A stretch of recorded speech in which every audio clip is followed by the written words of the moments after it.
So I was reading a little bit of this, The Wild Truth. The Wild Truth. And this has to do with Alexander Supertramp. Now the father, Walter, he's going to yell at Marie, who they call Billy. Hey, that's Billy.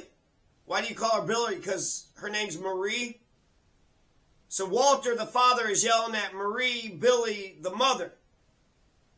Because Walter never acknowledged how valuable Marie Billy was to their company, but his awareness of it is likely why he constantly bullied her. Walter would say this, "You're nothing without me, woman!" He would scream at any indication of her insurgence. "You've got no college education, and I'm a fucking genius. I put the first American spacecraft on the moon. I put the first American spacecraft on the moon. You've never done anything important. I drive a Ford Taurus. I drive a Ford Taurus." Now, Alexander Supertramp is getting spanked.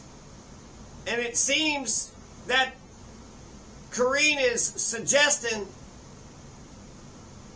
that Walter had molested his daughter. So they have to go pick up the belts, right? All right, go into the closet and pick your belt. "Hurry up, goddammit," Walter would roar while spilling his gin because he's an alcoholic. Having made our selection, we started back down the hall.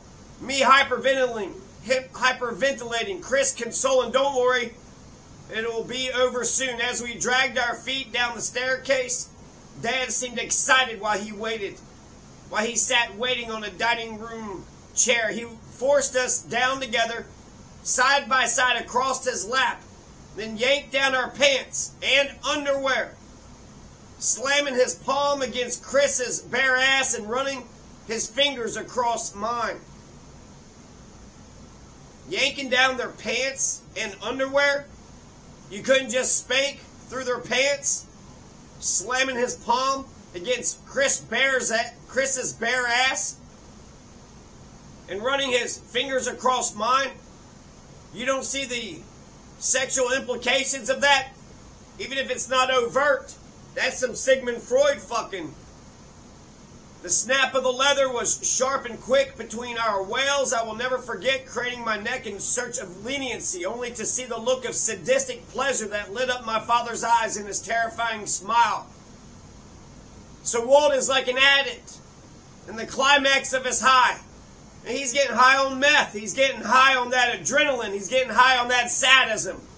And of course, the mother, Marie, Billy, the woman named Marie who called herself Billy, looked on.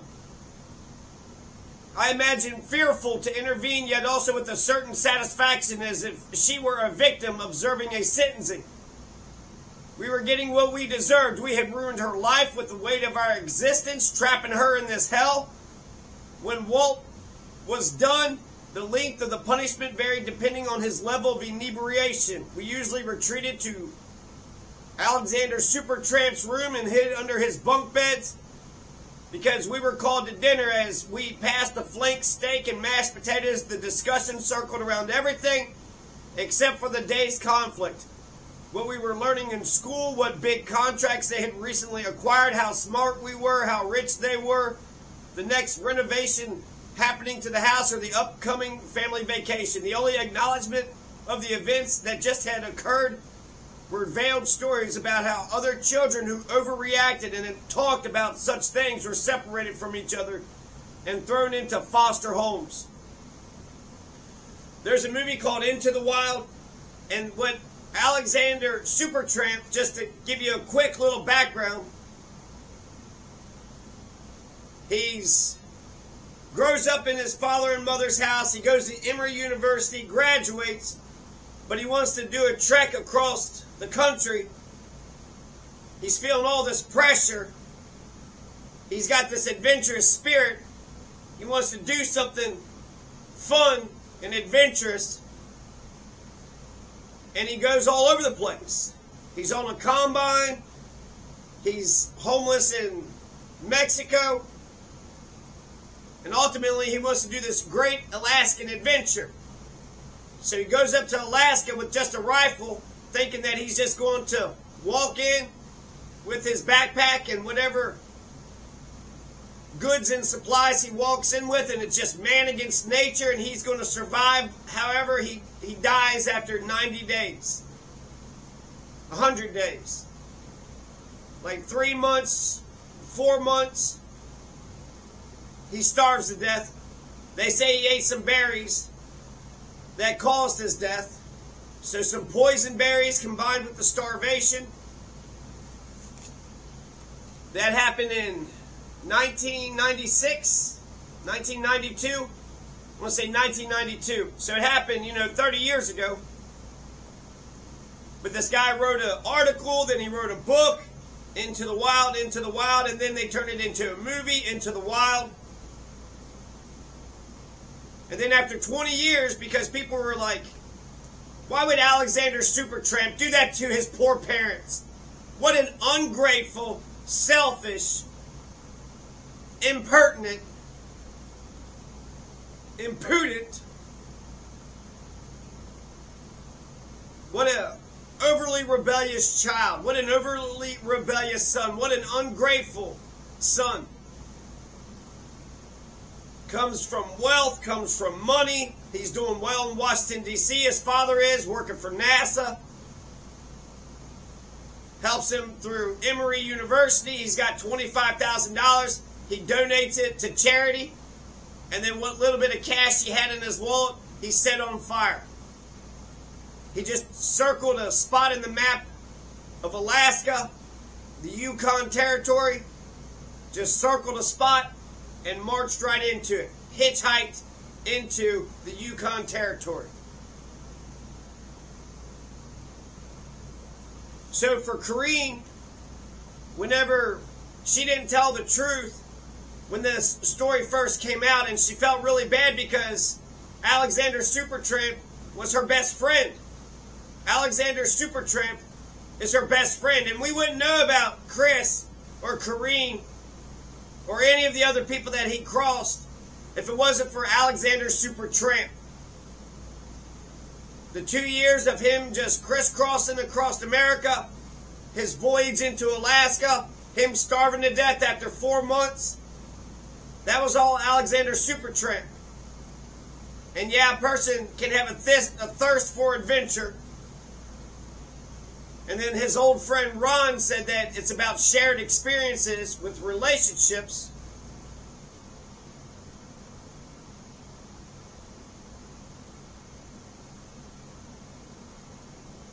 But he was being abused. He was being oppressed. He was having to take so much fucking shit, just eating a shit sandwich day in and day out. So ultimately, what was his choice? To go back to the abuse? To keep on eating the shit sandwich?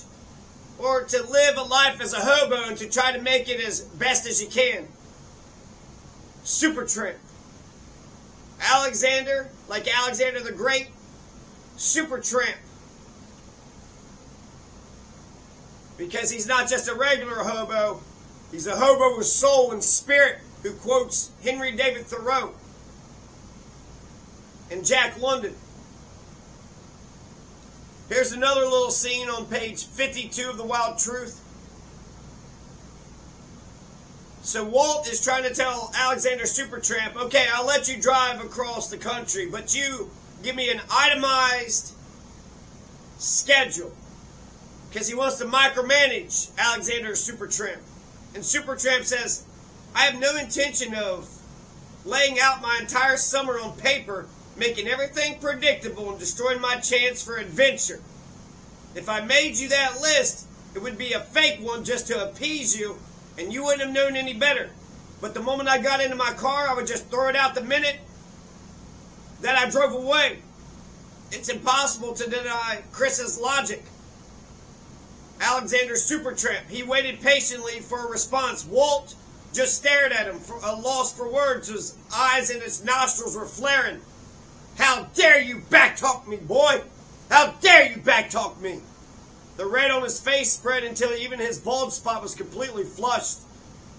Knowing that he had won the debate, Alexander Supertramp turned his back to Walt and began to walk away, and Walt's reaction to the defeat was so swift that Corinne couldn't even bark out a warning as Walt wound up his right arm like a baseball pitcher, preparing to unleash the final strike of a perfect game. He lurched forward and slammed his fist into the center of Alexander Supertramp's spine.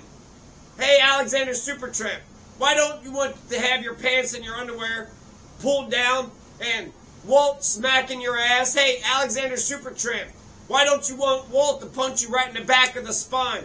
Come on, Alexander Supertramp, what kind of selfish what an ungrateful son. What a selfish little imp you turned out to be.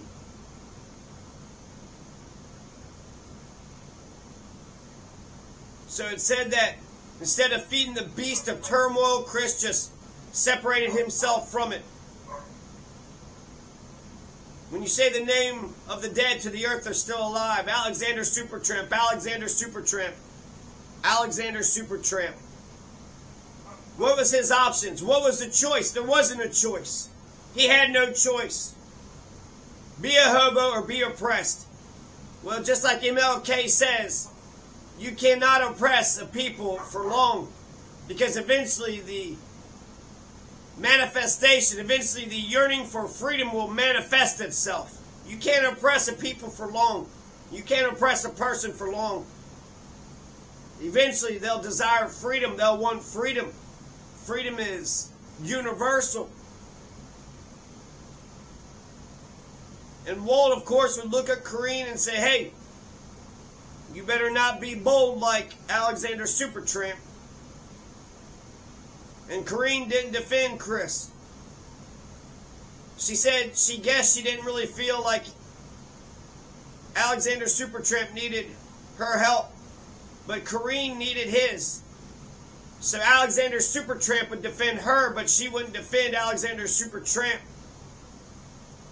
And she says that if it was Corinne that was in the argument, Alexander Supertramp wouldn't have allowed it to escalate the way that it did.